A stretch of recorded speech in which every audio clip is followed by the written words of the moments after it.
Baik, di sini saya mendengar dan melihat adanya tanda persalinan kala dua, yaitu ibu merasa ada dorongan kuat dan mengeran. Kemudian ibu merasa regangan yang semakin meningkat pada rektum dan vagina, dan juga perineum tampak menonjol, serta adanya vulva dan sphincter ani yang terbuka pada pasien. Baik, kemudian di sini saya akan memastikan kelengkapan alat pertolongan persalinan, termasuk mematahkan ampul oksitosin. Baik, lalu setelah itu dan juga memasukkan alat suntik sekali pakai 2,5 mili ke dalam wadah partusep. Lalu selanjutnya di sini saya akan memakai celemek plastik.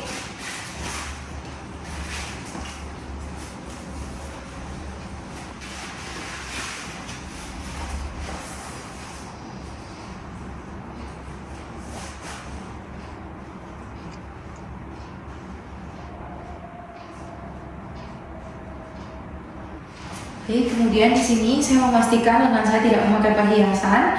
Lalu selanjutnya saya akan mencuci tangan dengan menggunakan sabun dan juga air mengalir.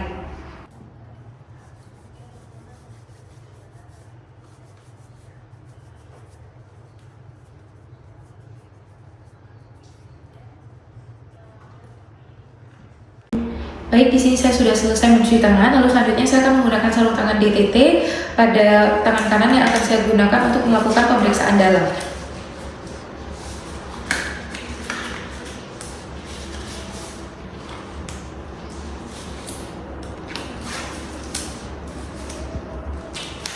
Oke, sudah. Kemudian di sini saya akan mengambil alat suntik dengan tangan yang bersarung tangan, isi dengan oksitosin dan letakkan kembali ke dalam wadah partusep.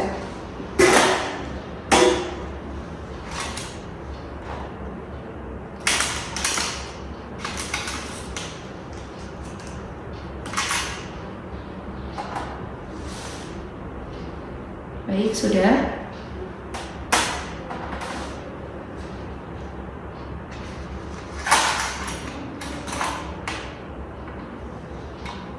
Kemudian di sini selanjutnya saya akan membersihkan vulva dan juga perineum menggunakan kapas basah dengan gerakan vulva ke perineum.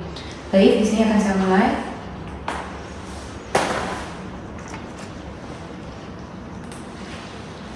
Baik, kemudian selanjutnya di sini saya akan melakukan pemeriksaan dalam dan memastikan apakah pembukaan sudah lengkap dan selaput ketuban sudah pecah. Saya akan memulai. Saya akan memasukkan terlebih dahulu tangan.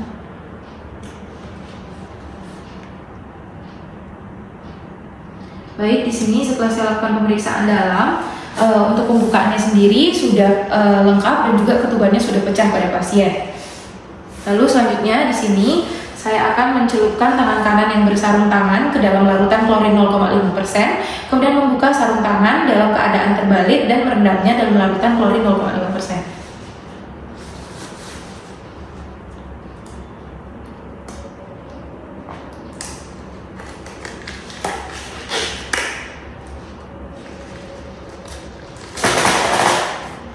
Oke, baik, sudah. Kemudian di sini saya akan memeriksa denyut jantung janin setelah kontraksi uterus selesai. Permisi Ibu, saya akan melakukan pemeriksaan detak jantung janin. Baik, di sini dari hasil pemeriksaan DJJ saya dapatkan DJJ-nya sendiri 120 kali per menit, yang dimana masih dalam batas normal. Kemudian di sini saya akan memberitahu Ibu untuk pembukaan sudah lengkap dan keadaan janin baik. Kemudian saya akan meminta Ibu untuk meneran saat ada his apabila Ibu sudah merasa ingin meneran.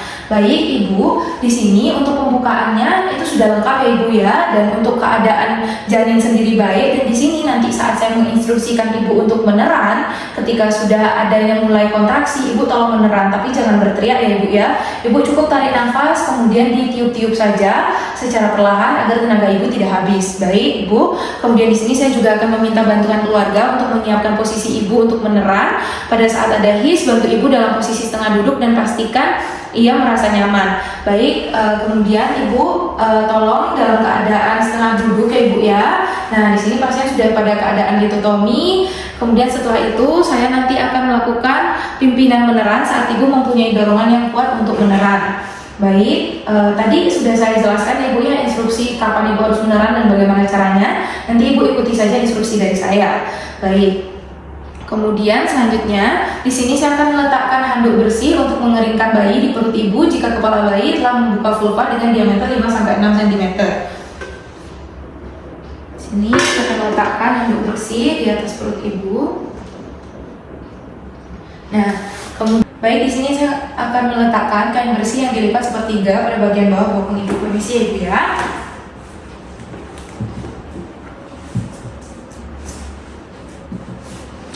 Baik, kemudian setelah itu saya akan membuka tutup partus set dan memperhatikan kembali kelengkapan alat dan bahan. Nah, di sini sudah. Lalu selanjutnya saya akan memakai sarung tangan DTT pada kedua tangan.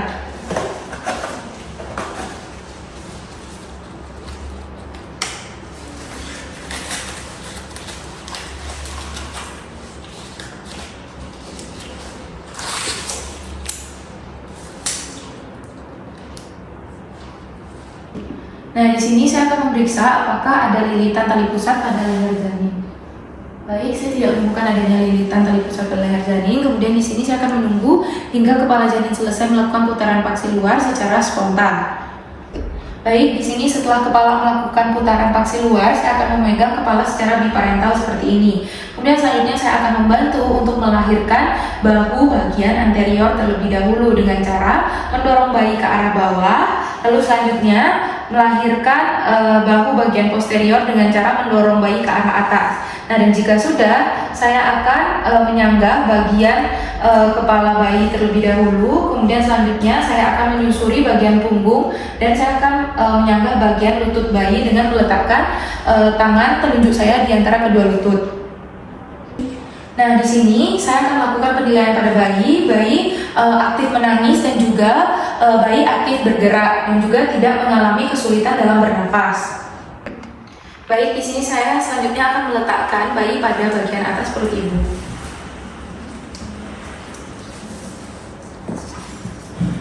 Kemudian saya akan membersihkan bagian dari tubuh bayi kecuali telapak tangannya.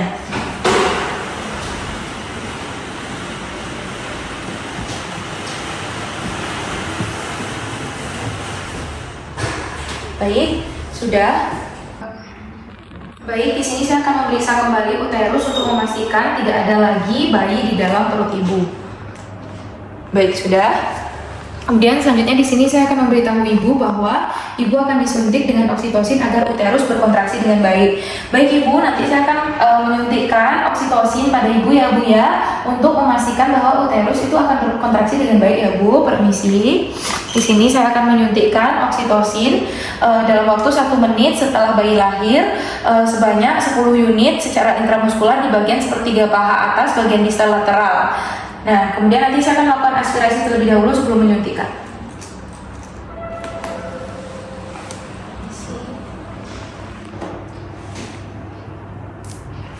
Saya aspirasi dan saya suntik. Baik, sudah. Kemudian selanjutnya di sini setelah 2 menit pasca persalinan, saya akan menjepit tali pusat dengan klem kira-kira 3 cm dari pusat bayi, kemudian mendorong isi tali pusat ke arah distal ibu dan jepit kembali tali pusat pada 2 cm distal dari klem pertama. Oke, baik. Saya akan mengambil 2 klem di sini. 2 cm dari bagian pusat bayi. Kemudian selanjutnya 3 cm dari bagian pusat bayi. Kemudian dari arah 2 cm klem pertama saya akan menjepitkan klem yang kedua. Nah, kemudian setelah itu saya akan melakukan pengguntingan tali pusat di antara 2 klem tersebut.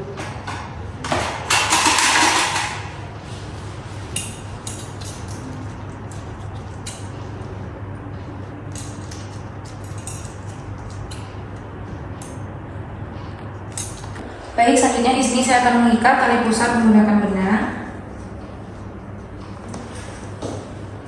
yang disimpul kunci.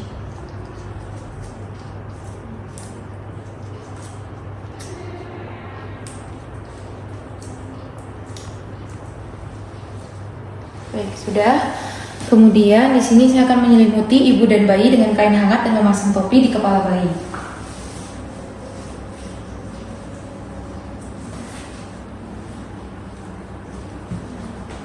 Sudah. Kemudian di sini saya akan memindahkan klem pada tali pusat hingga berjarak 5-10 cm dari vulva.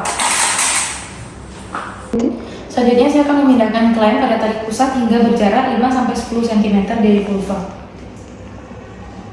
Sudah. Kemudian selanjutnya saya akan meletakkan satu tangan di atas kain pada perut ibu dan di tepi atas simfisis untuk mendeteksi. Tangan lain akan menegangkan tali pusat. Baik, di sini saya akan menegangkan tali pusat, tapi jangan ditarik. Baik. Nah, setelah uterus berkontraksi, menegangkan tali pusat dengan kita tegangkan lagi tali pusat dengan tangan kanan, tapi jangan ditarik. Nah, seperti ini.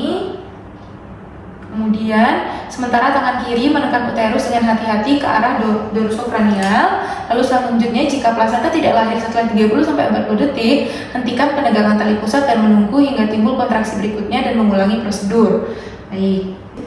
Baik, di sini kita melakukan peregangan dan dorongan dorsokranial hingga plasenta terlepas. Kemudian kita minta ibu meneran sambil penolong menarik tali pusat dengan arah sejajar lantai dan kemudian ke arah atas mengikuti poros jalan lahir. Tetap lakukan tekanan dorsokranial, Bu. Ibu tolong sambil mengejar ya, Ibu ya.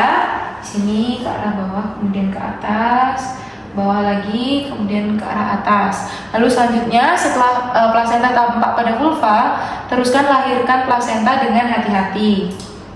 Bila perlu, terasa ada tahanan, pegang plasenta dengan kedua tangan dan lakukan putaran searah untuk membantu pengeluaran plasenta dan mencegah robeknya selaput ketuban. Baik, selanjutnya di sini saya akan menggunakan kedua tangan dan saya akan melakukan tindakan putaran searah untuk membantu pengeluaran plasenta dan mencegah robeknya selaput ketuban. Baik, sudah. Segera setelah plasenta lahir, kita lakukan masase pemijatan pada fundus uteri. Baik, di sini segera setelah plasenta lahir melakukan masase pemijatan pada fundus uteri dengan menggosok fundus uteri secara sirkuler menggunakan bagian palmar 4 jari tangan kiri hingga kontraksi uterus baik fundus teraba keras. Baik, di sini kita periksa fundus uteri pasien. Kita masase. Baik, sudah. Kemudian periksa bagian maternal dan bagian fetal plasenta dengan tangan kanan untuk memastikan bahwa seluruh kotiledon dan selaput ketuban sudah lahir lengkap. Baik, sudah. Sini sudah lengkap. Kemudian kita masukkan ke dalam kantong plastik yang tersedia. Kemudian kita melakukan evaluasi laserasi pada vagina dan perineum, melakukan penjahitan bila laserasi menyebabkan perdarahan. Baik, di sini saya akan melakukan evaluasi kemungkinan laserasi pada vagina dan juga perineum. Baik, saya evaluasi tidak ditemukan adanya kerobekan ya. Nah, apabila ditemukan adanya robekan, nanti saya akan melakukan penjahitan.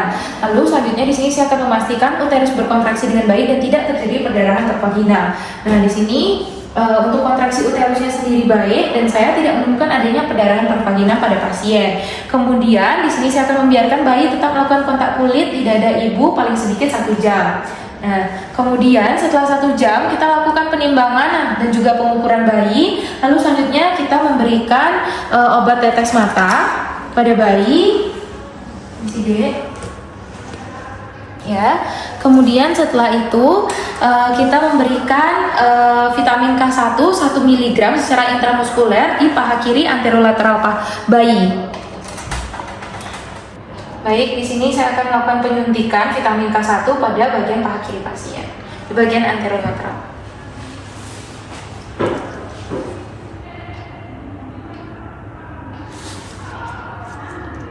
Aspirasi dulu sedikit.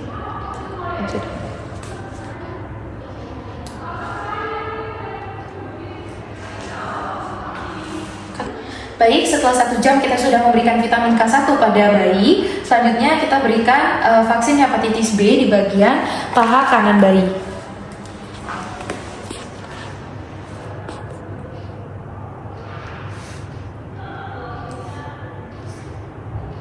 Sudah?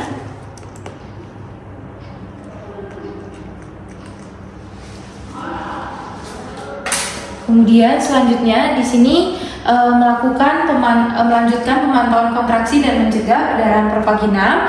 Lalu kita mengajarkan ibu dan juga keluarga cara melakukan masase uterus dan menilai kontraksi.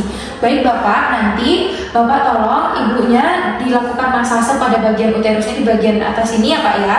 Nanti Bapak pijat aja secara sirkular seperti ini Pak. Ya, kemudian nanti saya juga akan melakukan evaluasi dan estimasi jumlah kehilangan darah. Lalu nanti saya akan melakukan pemeriksaan nadi ibu dan keadaan kandung kemih setiap 15 menit selama 1 jam pertama pasca persalinan dan setiap 30 menit selama jam kedua pasca persalinan. Lalu selanjutnya saya akan memeriksa kembali bayi untuk memastikan apakah bayi bernapas dengan baik. Kemudian selanjutnya saya akan menempatkan semua peralatan bekas pakai dalam larutan klorin 0,5% untuk dekontaminasi selama 10 menit. Cuci dan bilas peralatan setelah didekontaminasi. Baik, semua peralatan yang setelah saya pakai tadi saya akan masukkan ke dalam larutan klorin 0,5%. Baik, kemudian setelah itu saya akan membuang bahan-bahan yang terkontaminasi ke tempat sampah. Lalu selanjutnya saya akan membersihkan ibu dengan menggunakan air DDT, kemudian membersihkan sisa cairan ketuban, lendir dan juga darah, dan juga membantu ibu untuk memakai pakaian bersih. Lalu selanjutnya saya akan memastikan apakah ibu sudah merasa nyaman. Ibu sekarang sudah ya, dan juga saya akan memberitahu keluarga Pak, nanti apabila ibunya ingin minum boleh dikasih air putih ya Pak ya. Lalu selanjutnya saya akan mendekontaminasi tempat persalinan dengan larutan klorin 0,5%. Saya juga akan membersihkan sarung tangan di dalam larutan klorin 0,5%, melepaskan sarung tangan dalam keadaan terbalik dan merendamnya dalam larutan klorin 0,5%. Kemudian setelah itu saya akan mencuci tangan dengan sabun dan air mengalir, lalu saya akan melengkapkan partograf. Sekian dan terima kasih.